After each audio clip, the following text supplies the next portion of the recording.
आज के homeopathic video में आप सभी का स्वागत है। आशा है आप सभी स्वस्थ और प्रसन्न होंगे।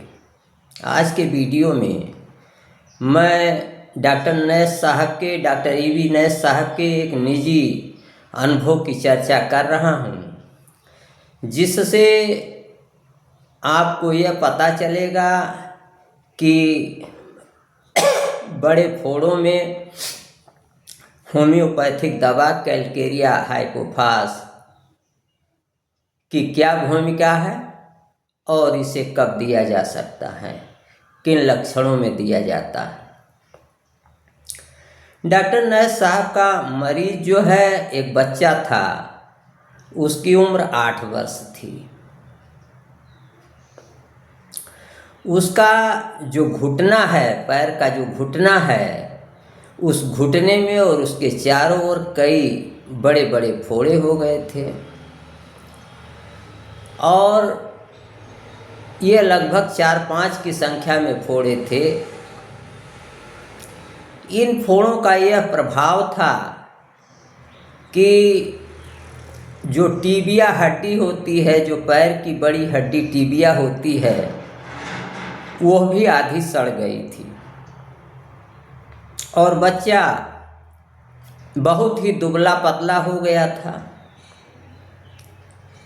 कमज़ोर हो गया था। उसे भूख बिल्कुल नहीं लगती थी और जैसे कार्ब्स होती है, लाश होती है, शव होता है, मरा हुआ व्यक्ति होता है, जैसे वो फीका पड़ा होता है, उसी तरीके से वो बच्चा पेल पड़ गया था, फीका पड़ गया था, पीला पड़ गया था। तो इस तरीके से उस बच्चे की स्थिति बड़ी ही दयनीय थी। वो बहुत ही कमज़ोर हो गया था, उसे भूख बिल्कुल नहीं लगती थी और एक लाश सरीखा वो हो गया था। लाश के तरीके से वो फीका पड़ गया था, पेल हो गया था, पीला पड़ गया था। जब डॉक्टर नैश साहब ने इस बच्चे को देखा तो उन्होंने कहा कि यह तो सर्जन का केस है, ये सर्जरी का केस है, लेकिन मैं कोशिश करूँगा कि इसको इतनी अच्छी स्थिति में ला दूँ कि यह सर्जरी लायक हो जाए। कई वर्षों पहले डॉक्टर नैश साहब ने डॉक्टर सीरियस एल्बनी के थे, उनका फोड़ों के मामले में कैलकेरिया हाइपोफास के बारे में पढ़ा था। वही उन्हें उस समय याद आया और उन्होंने ये निश्चय किया कि वो बच्चे को कैलकेरिया हाइपोफास देंगे। डॉक्टर नैश साहब ने कैलकेरिया हाइपोफास बच्चे को 1x पोटेंसी में दिया या 1x ट्राइट्यूरेशन में दिया, 1 सप्ताह के लिए दिया और 1 सप्ताह बाद बच्चे को बुलाया तो उन्होंने देखा उसमें काफ़ी सुधार हुआ था और उसकी माँ जब आई तो वह चिल्लाई कि मेरा बच्चा हमको घर के अंदर और घर के बाहर बहुत परेशान कर रहा है, बहुत भाग दौड़ कर रहा है। इसके बाद डॉक्टर नैश साहब ने 1x ट्राइट्यूरेशन ही जारी रखा और बच्चा बहुत जल्दी ही और पूरा ठीक हो गया, कंप्लीट क्योर हो गया।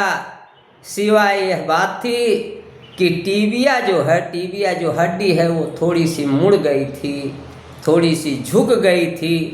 बच्चा पूर्ण रूप से स्वस्थ हो गया, उसके फोड़े ख़त्म हो गए, टीबिया जो है वो ठीक हो गई, टीबिया की सड़न गलन रुक गई और बच्चे को पर्याप्त भूख लगने लगी। वो सामान्य बच्चे के रूप में व्यवहार करने लगा। तो ये डॉक्टर नैश साहब के अनुभव से हमें पता चलता है कि जहाँ सपुरेशन होता है, जहाँ मवाद बनती है और बड़े बड़े फोड़े हो जाते हैं, तो इतनी डीप एक्टिंग मेडिसिन है कैलकेरिया हाइपोफास। ये लो पोटेंसी में ही फर्स्ट राइट रोटेशन में ही अधिक लाभदायक पाई गई है।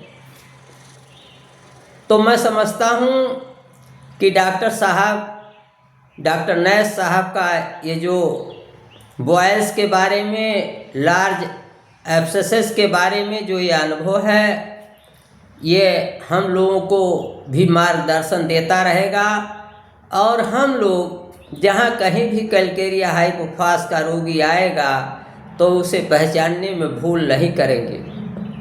यदि आप होम्योपैथिक प्रेमी हैं और आपने अभी तक हमारा यूट्यूब चैनल डॉक्टर प्रेम नारायण सब्सक्राइब नहीं किया है तो आज ही सब्सक्राइब करें, अभी सब्सक्राइब करें ताकि आपको नई नई अपडेट और जानकारी मिलती रहे। हमारे यूट्यूब चैनल डॉक्टर प्रेम नारायण को विजिट करके होम्योपैथी के बारे में आप विविध जानकारी प्राप्त कर सकते हैं और अपने ज्ञान का संवर्धन कर सकते हैं।